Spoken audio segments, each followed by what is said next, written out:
Bismillahirrahmanirrahim. Assalamualaikum warahmatullahi wabarakatuh. Alhamdulillah alladzi bi ni'matihi tatimmus shalihah. Allahumma sholli wa sallim wa barik wa an'im ala nabiyyina Muhammadin sallallahu alaihi wasallam. Faqala Allahu ta'ala ya ayyuhalladzina amanu taqullaha haqqa tuqatih wa la tamutunna illa wa antum muslimun amma ba'du. Jamaah rahimakumullah, pada kesempatan malam hari ini saya akan menyampaikan satu buah hadis yang diriwayatkan dari sahabat Abu Hurairah radhiyallahu anhu.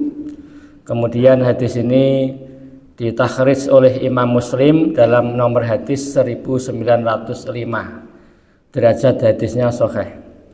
Hadis ini mengisahkan 3 orang soleh yang justru nanti dimasukkan ke dalam neraka. Kemudian Abu Hurairah dalam hadis ini beliau mengatakan, faqala sami'tu Rasulullah sallallahu alaihi wasallam yaqulu. Saya mendengar Rasulullah sallallahu alaihi wasallam bersabda, awalun nasi yuqdha fihi yaumal qiyamah rajulun ata bihillahu fa'arrafa ni'amahu fa'arrafaha. Orang yang pertama kali akan diadili di hari kiamat adalah seorang muslim yang dia telah mendapatkan banyak kenikmatan dari Allah Subhanahu wa taala. Kemudian disebutkanlah nikmat-nikmat itu, kemudian orang ini mengakuinya. Faqala ma amilta fiha. Kemudian Allah bertanya, apa yang kamu kerjakan dengan nikmatku ini? Faqala, orang tadi mengatakan, faqataltu fi sabilika khatastu situ. Ya Allah, saya berperang di jalanmu sampai saya mati syahid. Maka Allah mengatakan, faqala kadzabta innama aradta ayyuqalu fulanun jariun faqad qila. Kamu bohong. Dulu kamu berperang di jalan Allah sampai mati bukan karena ikhlas lillahi ta'ala, bukan karena di jalanku, tetapi agar engkau disebut sebagai seorang pemberani atau sebagai seorang pahlawan. Kemudian fakhusiba ala wajhi hatta ulqiya finnari. Maka orang ini kemudian ditelungkupkan wajahnya dan dilemparkan ke dalam api neraka. Kemudian orang yang kedua adalah warajulun ta'allamal ilma wal Qur'an. Seorang laki-laki yang setiap harinya dia belajar ilmu agama dan membaca Al-Qur'an. Maka kemudian Allah bertanya, ma amil tafiha. Apa yang kamu amalkan dengan ilmu yang kamu miliki dan dengan kemahiranmu membaca Al-Qur'an? Qala, orang ini menjawab, ta'allamtul ilma wa qara'tul qur'ana wa 'allamtuhu fika. Ya Allah, saya mengajarkan, saya belajar dan mengajarkan ilmu, saya membaca Al-Qur'an, itu semuanya dalam rangka untuk beribadah di jalanmu. Maka kemudian Allah mengatakan, kadzabta innama aradta ayyuqalu fulanun wa fulanun qari'un fulanun alimun wa fulanun qari'un. Kamu berbohong. Kamu dulu mengajarkan ilmu dan membaca Quran agar orang-orang mengatakan kamu ini orang alim dan sebagai qari, orang yang bacaan Qurannya baik. Maka kemudian disebutkan dalam hadis ini, fa sukhiba ala wajhi khataul qiyafinari. Maka orang ini kemudian juga sama, ditelungkupkan wajahnya, kemudian dilempar ke dalam api neraka. Kemudian orang yang ketiga adalah Abu Hurairah dari Rasulullah mengatakan, wa rajulun atahu min anwa'il mali. Seorang laki-laki yang dia memiliki harta yang berlimpah. Maka kemudian Allah bertanya, ma amil tafiha. Apa yang kamu amalkan dengan harta pemberianku yang banyak? Maka orang tadi mengatakan, ma taraktu min sabilin tuhibbu an tunfaqa fihi illa anfaqtu fihi laka. Ya Allah, tidaklah aku tinggalkan setiap tempat, di mana masing-masing tempat itu engkau sukai aku berinfak di dalamnya, kecuali pasti aku berinfak di tempat-tempat tersebut.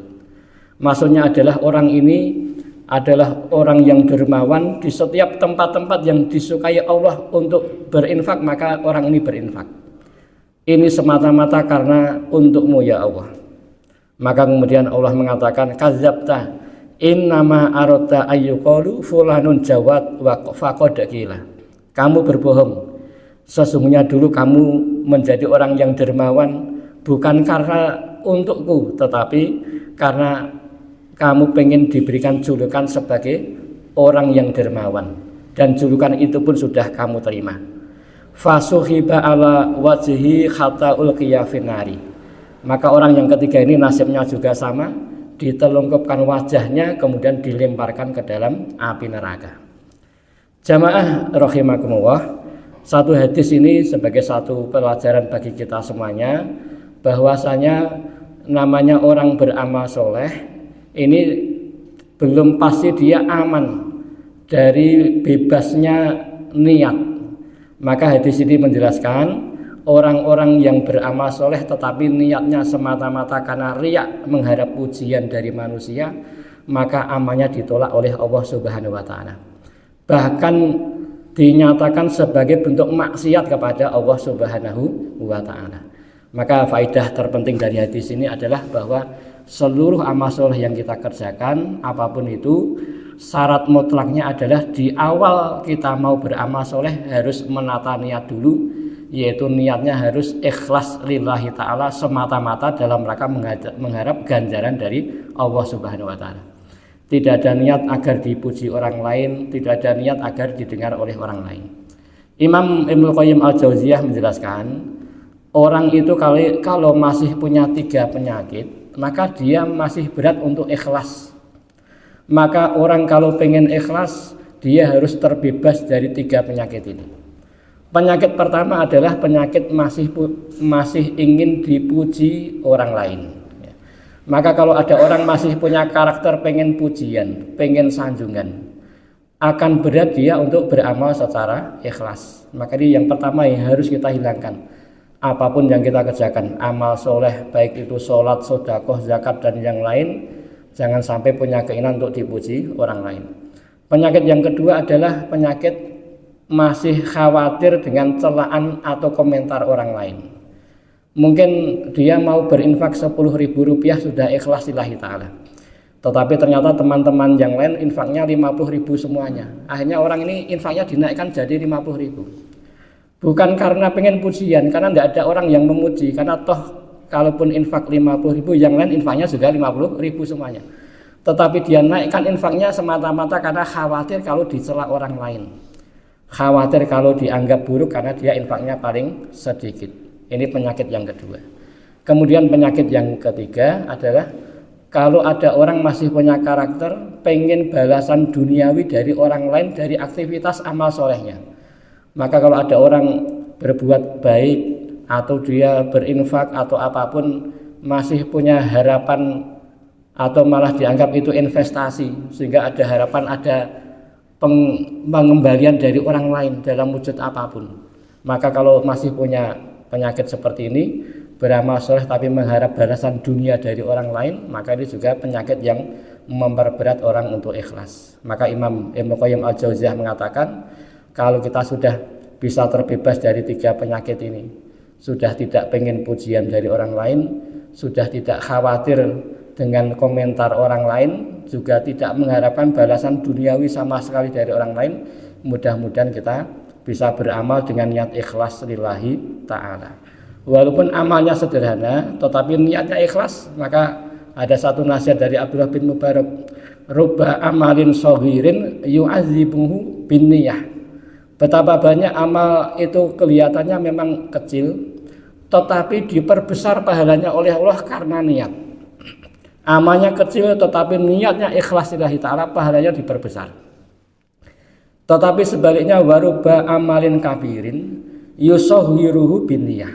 Berapa banyak amal yang tampaknya besar, tetapi pahalanya diperkecil oleh Allah, bahkan dianggap maksiat oleh Allah dikarenakan salah dalam berniat. Maka contohnya di hadis ini 3 orang amalnya luar biasa. Pertama, dia jihad di jalan Allah bahkan sampai mati syahid. Orang kedua dikaruniai ilmu sehingga dia jadi orang yang alim dan mengajarkan ilmunya. Orang yang ketiga dermawan luar biasa. Tetapi amal yang besar ini tidak ada gunanya sama sekali karena dirusak oleh niat mereka. Ya, ini satu pelajaran, karena salah satu syarat mutlak ibadah kita diterima oleh Allah adalah pertama adalah niat harus ikhlas semata-mata mengharap ganjaran dari Allah Subhanahu wa taala. Saya kira demikian yang bisa kami sampaikan, mudah-mudahan ada manfaatnya. Alhamdulillahirabbil alamin. Assalamualaikum warahmatullahi wabarakatuh.